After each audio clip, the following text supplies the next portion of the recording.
प्रेरणादायक कहानियाँ नर्तकी और साधु।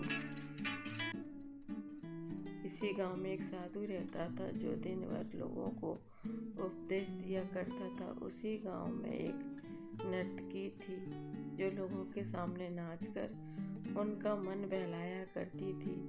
एक दिन गांव में बाढ़ आ गई और दोनों एक साथ ही मर गए। मरने के बाद जब ये दोनों यमलोक पहुँचे तो इनके कर्मों और इनके पीछे छुपी भावनाओं के आधार पर इन्हें स्वर्ग या नरक दिए जाने की बात कही गई।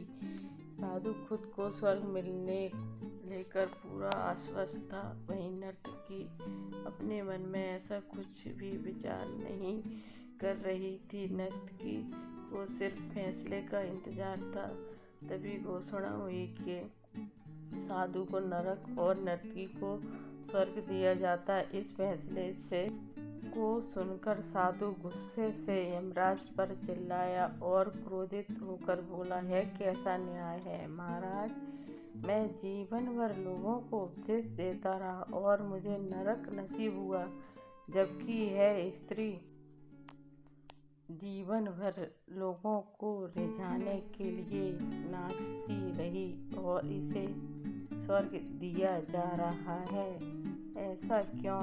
यमराज ने शांत भाव से उत्तर दिया, यह नर्तकी अपना पेट भरने के लिए नाचती थी, लेकिन इसके मन में यही भावना थी कि मैं अपनी कला को ईश्वर के चरणों में समर्पित कर रही हूँ, जबकि तुम उपदेश देते हुए भी यह सोचते थे कि काश तुम्हें भी नर्तकी का नाच देखने को मिल जाता।